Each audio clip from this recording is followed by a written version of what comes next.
do first of all, this week we're going to cover off on three more of the laws. First of all, we're going to review the laws that we actually covered last week. So, who can tell me what the importance of, or what is leadership? First of all, in fact, you can answer too. So there's only three people in the crowd. The ability to influence, nothing more, nothing less. Ooh, go Brenno. Quote from last week. All right, let's close the books. Now, one of the things that we're going to do this week that is going to be different from last week is that just a sort of coaching time now, as they say. What we're supposed to do is that we're supposed to have a format that we actually follow, whereby we give you the notes, and then you get the notes, and then you fill in the blanks. In the original session that we actually had for leadership, I didn't do it that way because it felt like I was just reading to you, and you can read quite adequately yourself.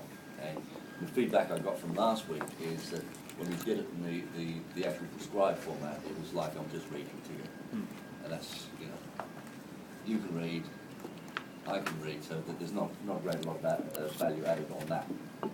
So okay, now we've said.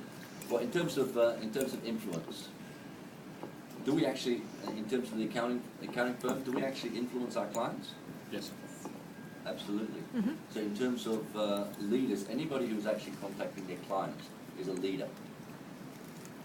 So why is leadership important then?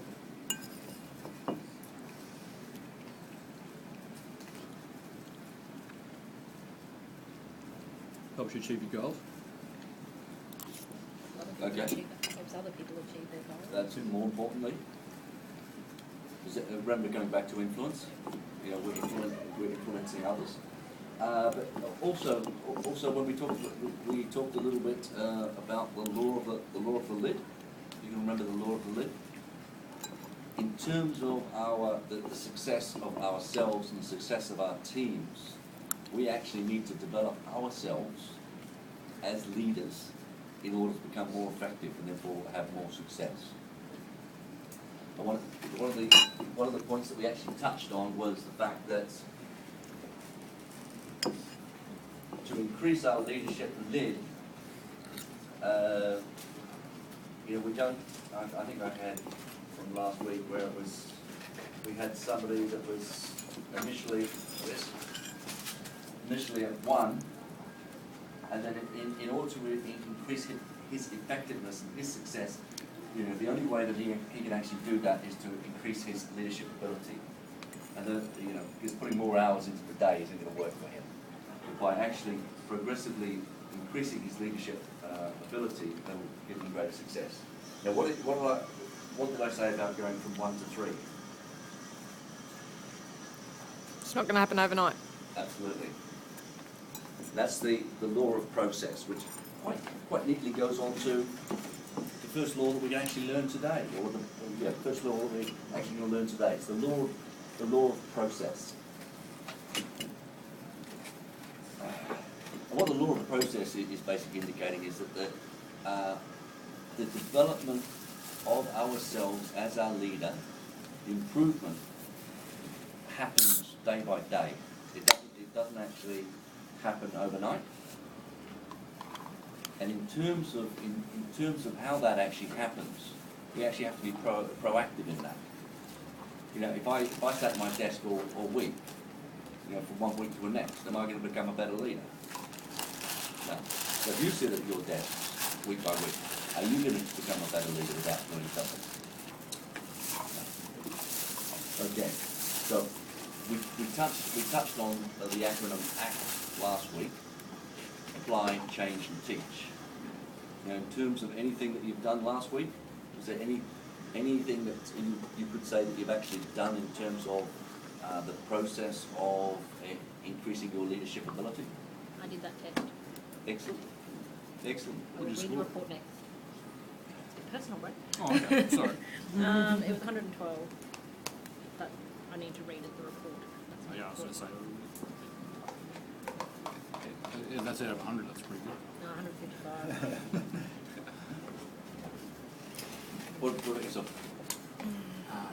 No. Okay. But you actually rated yourself. I am going to do that test. You actually rated yourself quite high on your leadership ability, if I remember. Yes. That's great to see. Okay, and one of the things we also like to say is that leadership is like being slow cooked versus a microwave. You know, you don't just pop yourself in a microwave and expect to come out a leader. You know, it's basically slow cooked. Phases of learning. Phases of developing yourself as a leader. Now, who can tell me what those phases are?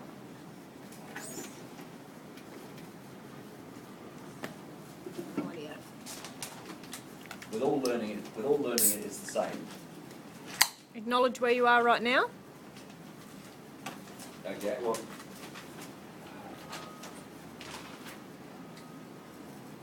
first step is you don't know what you don't know.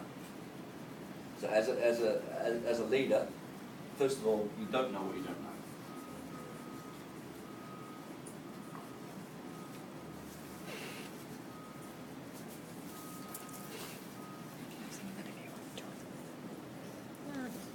Okay. And what do we mean by that?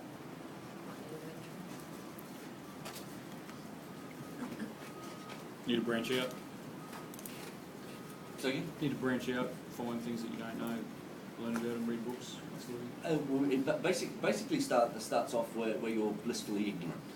You don't actually know that you don't know it.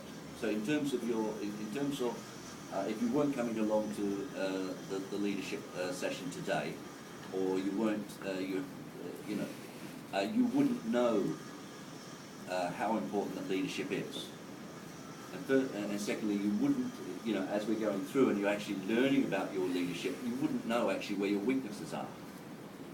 If somebody doesn't actually, or if you don't actually do something like this and try and point out to yourselves, where your weaknesses are, you're just working along blissfully ignorant. Would that be true? Yep. Second step is basically once you actually know that you don't know, the second step is basically saying, well, okay, I actually need to start to know what it is. I need to learn.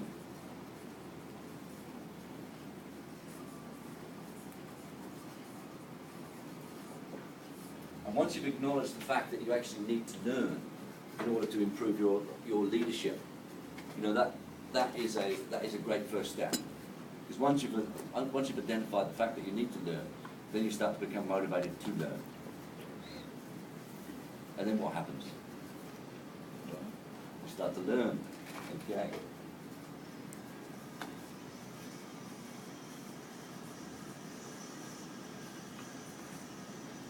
And when you're learning, what happens? Smarter? Become more aware. You actually become aware of how much you don't know. Mm-hmm. So you start to realise just how much more there is to learn. Mm-hmm. So learn, and then what shall I say? Aware of what you need to know.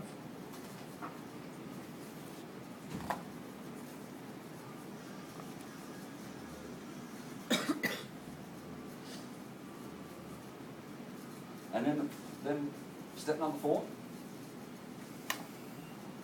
Share it. Oh, sorry. Share and teach.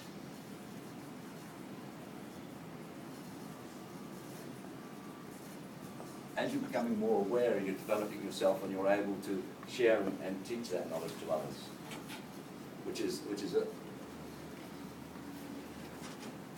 a vital step in the whole process of leadership. Why? Did you say why? That's a very good question. No, basically, if you're looking at yourself as an integral part of a team, for the team to actually develop, you have to actually be developing them. They might be developing by themselves, which is great, but if they're not, you as the leader have to be the one at the forefront there, leading the team and teaching the team, and showing the team, why leadership is important.